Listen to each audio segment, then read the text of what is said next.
جو موت کا خوف طاری ہوتا جا رہا ہے، اس خوف سے لوگوں کو نکالیں، امید کی کرن روشن کریں، امید کی، اور ان کے دلوں کے اندر دلیری پیدا کریں۔ میرے پیر و مرشد میرے حضرت صاحب حضور تاج الشریعہ مفتی محمد اختر رضا خان صاحب رحمۃ اللہ علیہ دلی کے ہاسپٹل میں ICU وارڈ میں داخل تھے۔ اللہ تعالی ہم سب کو محفوظ فرمائے۔ تو جو لوگ ICU وارڈ میں کبھی گئے ہیں وہ دیکھتے ہیں کہ پورے جسم کو تاریں لگا دیتے ہیں، وہ یہاں بھی کوئی چیز لگائی ہے، یہاں بھی لگائی ہے، پورا وجود باندھ دیا جاتا ہے پوری طرح۔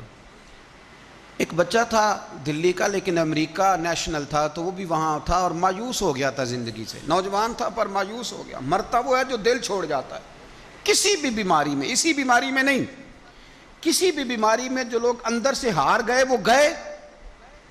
وہ نوجوان کہتا ہے کہ بالکل میں ہار گیا تھا۔ تو حضرت بھی وہاں داخل تھے، نماز کا وقت ہوا تو فرمانے لگے یہ اتارو سارا کچھ اور میں نے نماز پڑھنی ہے۔ انہوں نے کہا حضرت جی آپ کی طبیعت، فرمانے لگے میرا وجود مجھے محسوس کرا رہا ہے کہ تیرے اندر طاقت ہے، کھڑے ہو کے پڑھ، میں نے اپنے رب کریم کو سجدہ کرنا ہے، میں کھڑے ہو کے نماز پڑھوں گا۔ میرے شیخ کامل حضور تاج الشریعہ رحمۃ اللہ تعالیٰ علیہ نے جب اٹھ کے نماز کی نیت باندھی نا، تو وہ نوجوان کہتا ہے کہ وہ بزرگ ضعیف آدمی جنہیں 2 لوگ پکڑ کے لائے اور ICU وارڈ میں داخل ہیں اور چہرہ بتا رہا ہے کہ بڑی طبیعت علیل ہے، جب انہوں نے اللہ اکبر کہہ کے کھڑے ہو کے نیت باندھی، پھر رکوع کیا، سجدے میں گئے، تو نوجوان اپنی اماں سے کہنے لگا مجھے بھی اٹھا کے بٹھاؤ۔ ماں نے اٹھا کے بٹھایا تو کہنے لگا میں نے اس جگہ کا بوسہ لینا ہے جہاں بابا جی نے سجدہ کیا ہے۔ مسلمان تھا، کہنے لگا مزہ نہیں آ گیا یار، اس حالت میں اتنی امید، اس حالت میں اٹھ باندھ کمر کیوں ڈرتا ہے، پھر دیکھ خدا کیا کرتا ہے۔ لوگوں میں امید کی شمع روشن کرے، لوگوں کو یہ بتلائیں کہ آپ کوئی لوارث ہے، آپ کا رب بھی ہے، آپ کے رسول بھی ہیں، آپ کو سنبھالنے والا مالک موجود ہے۔ آپ ہر احتیاطی تدبیر بتائیں پر خوف تو نہ دلائیں۔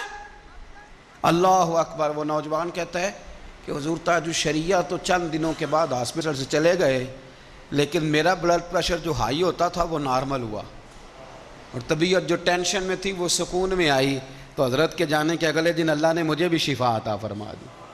آپ کا عمل، آپ کا کردار، آپ کی گفتگو، مولا کائنات شیر خدا علی المرتضیٰ رضی اللہ تعالیٰ عنہ کے پاس ایک شخص بڑی پریشانی کے عالم میں آیا، بڑی پریشانی، کہنے لگا حضور بتائیں مقدر کیا ہے، تقدیر کیا ہے۔ آپ فرمانے لگے یہ راستہ نا ذرا اندھیرا ہے، کہیں گم نہ ہو جانا۔ کہنے لگا نہیں نہیں حضور بتلائیں مقدر کیا ہے۔ فرمایا دریا گہرا ہے، کہیں ڈوب نہ جانا۔ حکمت والی باتیں ہیں نا مولا علی۔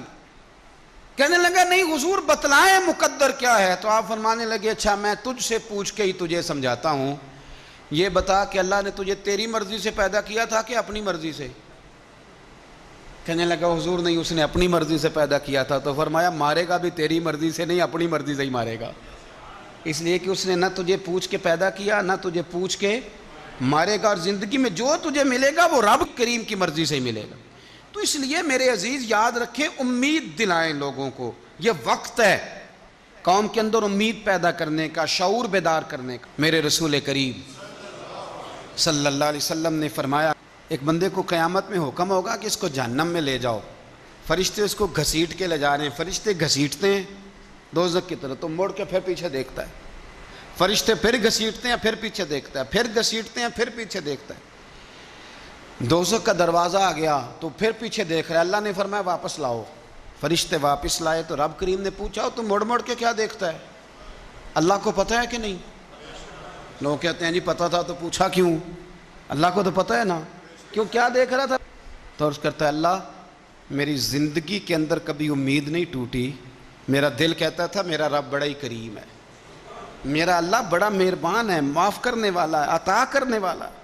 اے اللہ جب فرشتے گھسیٹتے تھے نا تو شیطان مجھے وسوسہ دیتا تھا اب تو جہنم میں جائے ہی جائے، لیکن پھر میری امید ہوتی تھی اور نہیں تیرا رب بڑا کریم ہے، تو میں مڑ کے پھر پیچھے دیکھتا تھا، پھر یہ مجھے گھسیٹتے تھے تو پھر وہ مجھے وسوسہ دیتا تھا اب تو دوزخ میں جائے ہی جائے، تو پھر میرے اندر سے آواز آتی تھی نہیں تیرا رب بڑا کریم ہے۔ اے اللہ دوزخ کا دروازہ آ گیا پر میری امید نہیں ٹوٹی، تو رب کریم فرشتوں سے فرماتے ہیں اسے جنت میں بھیج دو، اللہ تیرے ہی فیصلے ہیں پر پہلے دوزخ۔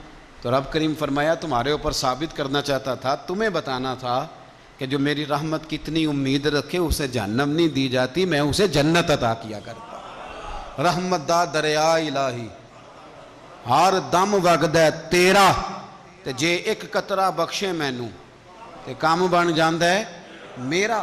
تو امید کے دامن کو تھامے، شوق، محبت، اور ہر بیماری میں یہی حال ہے۔ یہ شوگر والا اگر دل پہ لگا لے کہ ہائے شوگر ہو گئی تو پھر گیا۔